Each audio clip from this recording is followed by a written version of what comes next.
इयत्ता 12वीच्या वर्गामध्ये राज्यशास्त्र या विषयामध्ये प्रकरण दुसरे 1991 नंतरच्या महत्त्वाच्या संकल्पना आणि समस्या या अगोदरचा जो दुसरा या ठिकाणचा बीट आहे आपला 1991 नंतरचे जग आणि संकल्पना आणि समस्या त्यानंतर आपण जातीयीकरण या विषयासंबंधी आपण या ठिकाणी चर्चा करणार आहोत। सकाळी ओघवत्या शब्दामध्ये आपण या विषयाला थोडा हातभार लावला, परंतु हा डायग्राम जे आहे या डायग्रामच्या माध्यमातून मी तुम्हाला सांगणार आहे 1991 नंतरच्या संकल्पना आणि समस्या हा विषय हाताळत असताना जागतिकीकरणाचा विषय आपण हाताळू आणि जागतिकीकरणाचा परिणाम या जगावर आणि देशावर असलेल्या आर्थिक परिस्थितीवर त्याचा परिणाम कसा झाला हे मागच्या तासाला आपण पाहिलं, पण या तासाला आपण राजकीय क्षेत्रावर त्याचा कोणता दुर्गामी परिणाम झाला हे आपण पाहणार आहोत। राजकीय क्षेत्र हाताळत असताना आम्हाला या भारत देशामध्ये लोकशाही ज्याला आपण डेमोक्रेसी म्हणतो या डेमोक्रेसी बद्दल चर्चा करणं महत्त्वाचं आहे। आता लोकशाही बोलल्यानंतर या लोकशाहीमध्ये सरकार आणि प्रशासन येतो। सरकार आणि प्रशासन येत असताना यामध्ये आमच्याकडे एक बीट आहे ज्याला आपण सुशासन म्हणतो। ही सुशासनाचा आम्ही या ठिकाणी डायग्राम काढलो। या सुशासनामध्ये काय आहे? सुशासन याचा अर्थ असा होतो की आदर्श शासन मीन्स बाय गुड गव्हर्नमेंट। या गुड गव्हर्नमेंटचे काही तत्व प्रणाली आहेत। या ठिकाणी मी बोर्डावरती या ठिकाणी लिहिलं 1991 नंतरच्या महत्त्वाच्या संकल्पना आणि समस्या व जागतिकीकरण।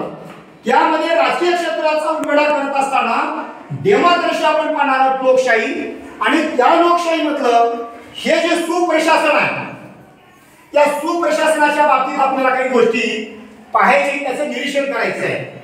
सुप्रशासन किंवा गुड गव्हर्नमेंट कशाला म्हणायचं?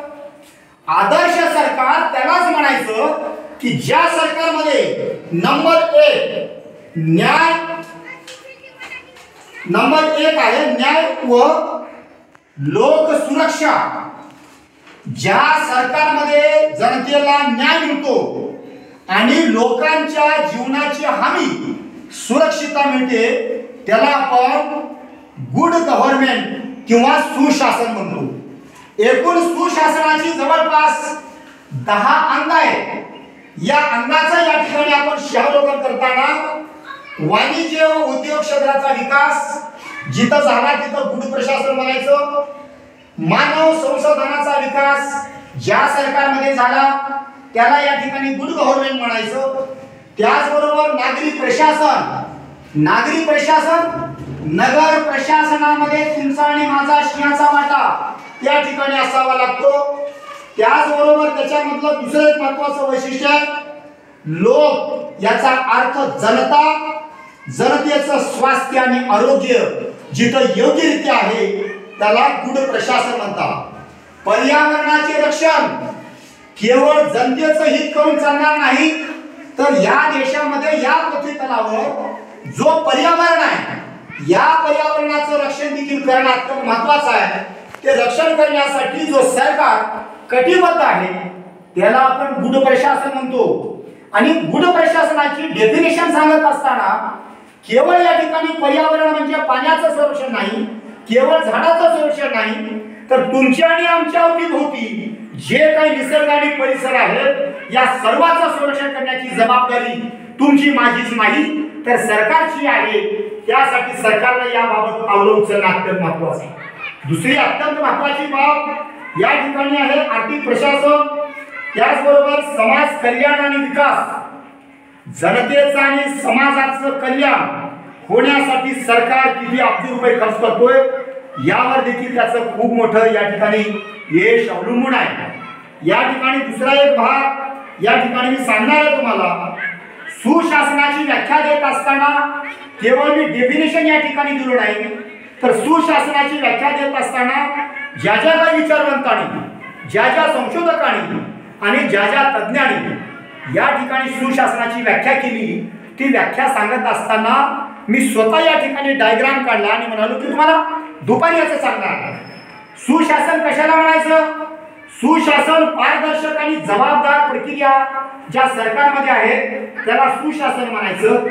जिथं कायद्याचं राज्य आहे, कायद्याचं राज्य प्रधानमंत्री नरेंद्र मोदी साहेब, महाराष्ट्राचे मुख्यमंत्री एकनाथराव शिंदे आणि या गावात इयत्ता 12वी मध्ये शिकणाऱ्या मुली आणि मुलं या सर्वांसाठी जेव्हा एकच कायदा असतो त्याला म्हणतो आपण कायद्याचं राज्य. हे कायद्याचं राज्य 15 ऑगस्ट 1947 पूर्वी नव्हतं.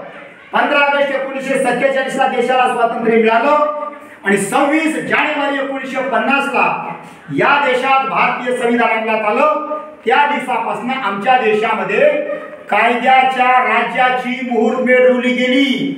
ज्या देशात कायद्याचं राज्य आहे त्यालाच म्हणतो सुशासन, त्यालाच म्हणतो आम्ही आदर्श शासन. दुसरा भाग या ठिकाणी आहे प्रभावी सहभाग. सरकार कुणाचे असो, सरकार भारतीय जनता पार्टीचा असो, काँग्रेस असो, राष्ट्रवादी असो, मनसे असो, वंचित बहुजन आघाडी असो किंवा बहुजन समाज पार्टीचा असो, आम्हाला पक्षाचं देणं घेणं नाही. सिंहासनावर बसलेला व्यक्ती हा देशासाठी आणि राज्यासाठी अत्यंत महत्त्वाचा असतो.